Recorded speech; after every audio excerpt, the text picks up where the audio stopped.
Assalamualaikum warahmatullahi wabarakatuh. Perkenalkan, nama saya Anissa Novitasari, NPM 1900121140 dengan mata kuliah Hukum Tata Negara dengan dosen pengampu Dr. Sanijar Febri Haryati RSH MH dari Fakultas Hukum Universitas Bung Hatta. Saya akan menjelaskan tentang sejarah proklamasi di Indonesia dari awal kemerdekaan hingga masa reformasi, serta fungsi dari proklamasi. Sejarah proklamasi. Pada tanggal 6 Agustus 1945, sebuah bom atom dijatuhkan di atas kota Hiroshima, Jepang, oleh Amerika Serikat yang mulai menurunkan moral semangat tentara Jepang di seluruh dunia. Sehari kemudian, Badan Penyelidik Usaha Persiapan Kemerdekaan Indonesia atau BPUPKI atau dengan nama lain Dokuritsu Junbicho Sakai berganti nama menjadi PPKI, Panitia Persiapan Kemerdekaan Indonesia atau dengan nama lain Dokuritsu Junbi Inkai, untuk lebih menegaskan keinginan dan tujuan mencapai kemerdekaan Indonesia. Pada tanggal 9 Agustus 1945, bom atom kedua dijatuhkan di atas Nagasaki sehingga menyebabkan Jepang menyerah kepada Amerika Serikat dan sekutunya. Momen ini pun dimanfaatkan oleh Indonesia untuk mempersiapkan proklamasi kemerdekaannya. Soekarno dan Hatta selaku pimpinan PPKI dan Dr. Rajiman Weddireningrat sebagai mantan ketua BPUPKI diterbangkan ke Dalan 250 km di sebelah timur Laut Saigon, Vietnam, untuk bertemu Marskal Terauchi. Mereka dikabarkan bahwa pasukan Jepang sedang diambang kekalahan dan akan memberikan kemerdekaan kepada Indonesia. Sementara itu di Indonesia, pada tanggal 10 Agustus 1945, Sultan Syahrir telah mendengar berita lewat radio bahwa Jepang telah menyerah kepada sekutu. Para pejuang bawah tanah bersiap-siap dan proklamasikan kemerdekaan Indonesia dan menolak bentuk kemerdekaan yang diberikan sebagai hadiah oleh Jepang. Pada tanggal 12 Agustus 1945, Jepang melalui Marskal Terauchi di Dalan, Vietnam, mengatakan kepada Soekarno, Hatta, dan Rajiman bahwa pemerintah Jepang akan segera memberikan kemerdekaan kepada Indonesia dan proklamasi kemerdekaan dapat dilaksanakan dalam beberapa hari berdasarkan tim PPKI. Meskipun demikian, Terauchi, pimpinan tertinggi Jepang di Asia Tenggara, dan putra mantan Perdana Menteri Terauchi Masatake menginginkan proklamasi diadakan pada tanggal 24 Agustus 1945. 2 hari kemudian, saat Soekarno, Hatta, dan Rajiman kembali ke tanah air dari Dalan, Sultan Syahrir mendesak agar Soekarno segera memproklamasikan kemerdekaan karena menganggap hasil pertemuan di Dalan sebagai tipu muslihat Jepang, karena Jepang telah menyerah kepada sekutu dan demi menghindari perpecahan dalam kubu nasionalis antara yang anti dan pro Jepang. Hatta menceritakan kepada Syahrir tentang hasil pertemuan di Dalan. Soekarno belum yakin bahwa Jepang telah menyerah dan proklamasi kemerdekaan Republik Indonesia saat itu dapat menimbulkan pertumpahan darah yang besar dan dapat berakibat fatal jika para pejuang Indonesia belum siap. Soekarno mengingatkan Hatta bahwa Syahrir tidak berhak memproklamasikan kemerdekaan karena itu adalah hak PPKI atau Panitia Persiapan Kemerdekaan Indonesia. Sementara itu, Syahrir menganggap PPKI adalah badan buatan Jepang dan proklamasi kemerdekaan oleh PPKI hanya merupakan hadiah dari Jepang. Pada tanggal 14 Agustus 1945, Jepang secara resmi menyerah kepada sekutu di kapal USS Missouri. Tentara dan Angkatan Laut Jepang masih berkuasa di Indonesia karena Jepang berjanji akan mengembalikan kekuasaan ke Indonesia ke tangan sekutu. Sultan Syahrir, Wikana, Darwis, dan Khairul Saleh mendengar kabar ini melalui radio BBC. Setelah mendengar desas-desus Jepang bakal berkutuk lutut, golongan muda mendesak golongan yang tua untuk segera memproklamasikan kemerdekaan Indonesia. Namun, golongan tua tidak ingin terburu-buru. Mereka tidak menginginkan terjadinya pertumpahan darah pada saat terjadinya proklamasi. Konsultasi pun dilakukan dalam bentuk rapat PPKI. Golongan muda tidak menyetujui rapat itu, mengingat PPKI adalah sebuah badan yang dibentuk oleh Jepang. Mereka menginginkan kemerdekaan atas usaha bangsa kita sendiri dan bukan pemberian Jepang. Soekarno dan Hatta mendatangi penguasa militer Jepang atau Gunsei untuk memperoleh konfirmasi di kantornya di Koningsplein atau Medan Merdeka, tetapi kantor tersebut kosong.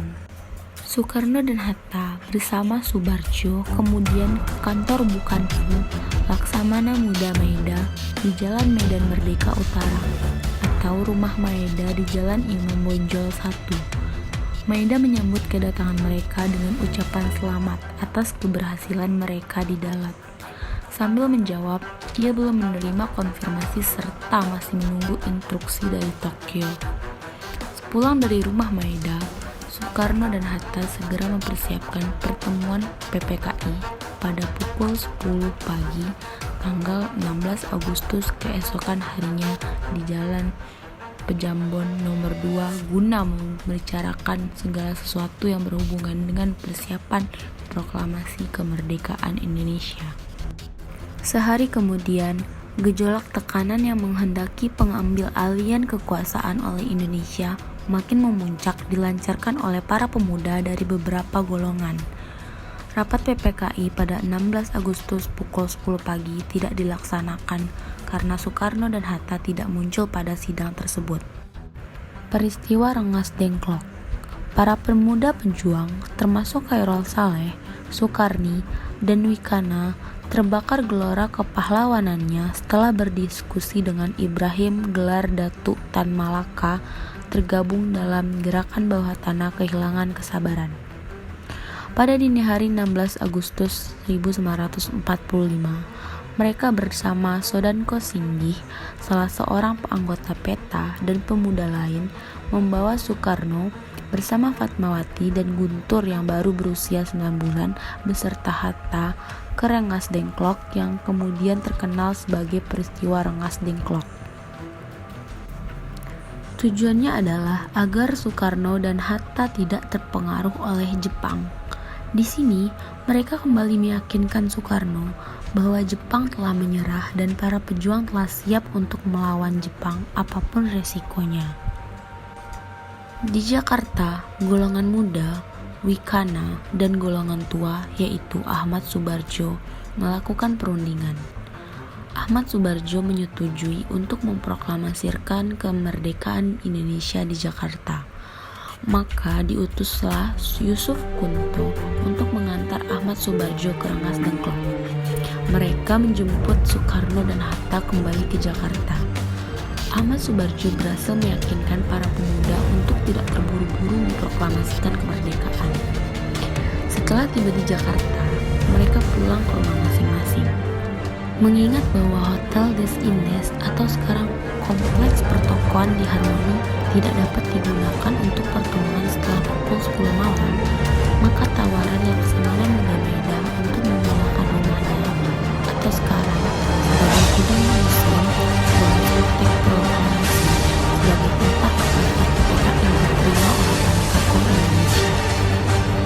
Pertemuan Soekarno Hatta dengan Jenderal Mayor Nasional dan Laksamana pada malam hari, Soekarno dan Hatta kembali ke Jakarta. Mayor Jenderal Moichiro Yamamoto, Kepala Staf Tentara Angkatan Darat yang menjadi kepala pemerintahan militer Jepang di Hindia Belanda, tidak mau menerima Soekarno dan Hatta yang diantar oleh Tadashi Maeda dan memerintahkan agar Mayor Jenderal Otoshi Nishimura, Kepala Departemen Urusan Umum Pemerintahan Militer Jepang, untuk menerima kedatangan Jenderal tersebut. Nishimura mengemukakan bahwa sejak siang hari tanggal 16 Agustus Pengeboman Pearl Harbor yang dilakukan secara mendadak oleh Angkatan Laut Jepang terhadap armada Pasifik Angkatan Laut Amerika Serikat yang tengah berlabuh di pangkalan AL Pearl Harbor tahun 1941. Serangan inilah yang memicu kemarahan Amerika kepada Jepang pada Perang Dunia Kedua.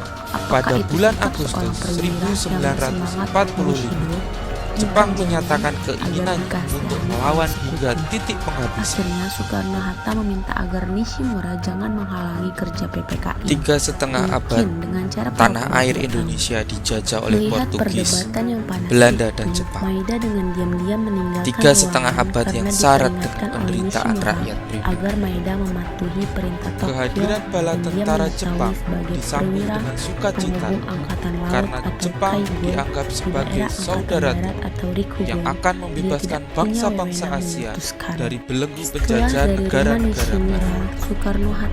Pada awalnya, kedatangan pasukan Jepang disambut dengan hangat oleh bangsa Indonesia.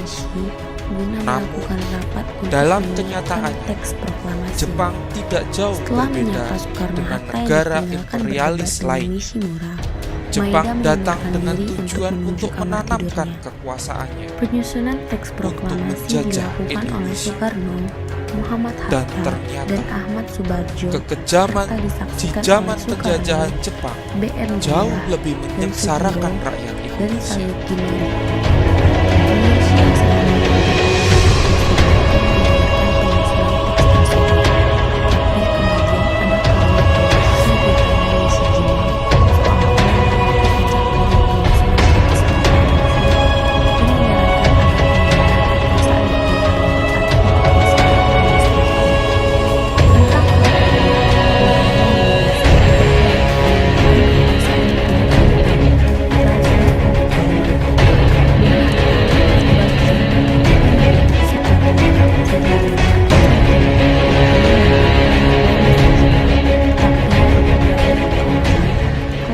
Pemuda dan aktivis pergerakan berupaya dengan segala cara mempropagandakan kemerdekaan Indonesia di forum internasional. Penjara dan pengasingan adalah resiko biasa, konsekuensi dari sebuah perjuangan. Usaha tanpa lelah itu akhirnya membuahkan hasil saat Jepang menyerah pada sebuah detik-detik proklamasi kemerdekaan. Perundingan antara golongan muda dan golongan tua dalam penyusunan teks proklamasi kemerdekaan Indonesia berlangsung pukul 2 hingga 4 dini hari. Teks proklamasi ditulis di ruang makan Laksamana Tadashi Maeda, Jalan Imam Bonjol nomor 1. Para penyusun teks proklamasi itu adalah Insinyur Soekarno, Dr. Andos Muhammad Hatta, dan Ahmad Subarjo. Konsep teks proklamasi ditulis oleh Insinyur Soekarno sendiri. Di ruang depan hadir BM Diah, Sayumeti Melik, Soekarno, dan Sudiro. Soekarni mengusulkan agar yang menandatangani teks proklamasi itu adalah Insinyur Soekarno dan Dr. Andos Muhammad Hatta atas nama bangsa Indonesia. Teks proklamasi itu diketik oleh Sayuti Melik. Pagi harinya, 17 Agustus 1945, di kediaman Soekarno, Jalan Pegangsaan Timur nomor 56, telah hadir antara lain Suwiryo, Wilopo, Gafar Prikodikdo, Tabrani, dan Trimurti. Acara dimulai pada pukul 10 dengan pembacaan proklamasi oleh Soekarno dan disambung pidato singkat tanpa teks. Kemudian bendera merah putih yang telah dijahit oleh Ibu Fatmawati dikibarkan, disusul dengan sambutan oleh Suwiryo, wakil-wakil kota Jakarta saat itu, dan Muwardi, pimpinan barisan pelopor. Pada awalnya, Trimurti diminta untuk menaikkan bendera, namun ia menolak dengan alasan pengerekan bendera sebaiknya dilakukan oleh seorang prajurit. Oleh sebab itu, ditunjuklah Latif Hendra Diningrat seorang prajurit peta dibantu oleh Suhud untuk tugas tersebut. Seorang pemudi muncul dari belakang membawa nampan berisi bendera merah putih atau sang saka merah putih yang dijahit oleh Fatmawati beberapa hari sebelumnya. Setelah bendera berkibar, hadirin menyanyikan lagu Indonesia Raya. Sampai saat ini, bendera pusaka tersebut masih disimpan di Monumen Nasional. Setelah upacara selesai berlangsung, kurang lebih 100 orang anggota barisan pelopor yang dipimpin S. Brata datang terburu-buru karena mereka tidak mengetahui perubahan tempat mendadak dari Ikada ke Pengangsaan. Mereka menuntut Soekarno mengulang pembacaan proklamasi, namun ditolak. Akhirnya, Hatta memberikan amanat singkat kepada mereka. Pada tanggal 18 Agustus 1945, PPKI mengambil keputusan mengesahkan dan menetapkan Undang-Undang Dasar sebagai dasar negara Republik Indonesia yang selanjutnya dikenal sebagai UUD 45. Dengan demikian, terbentuklah Pemerintahan Negara Kesatuan Indonesia yang berbentuk Republik atau NKRI yang berkedaulatan di tangan rakyat yang dilakukan sepenuhnya oleh Majelis Permusyawaratan Rakyat yang akan dibentuk kemudian.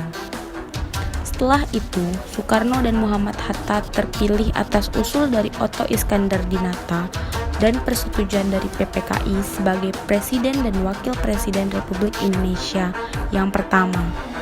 Presiden dan Wakil Presiden akan dibantu oleh Komite Nasional. Yang kedua, fungsi proklamasi. Proklamasi berfungsi sebagai tanda bahwa negara Indonesia telah terbebas dari belenggu penjajahan dan telah mencapai titik puncak kemerdekaannya dan tidak dapat diganggu kedaulatannya.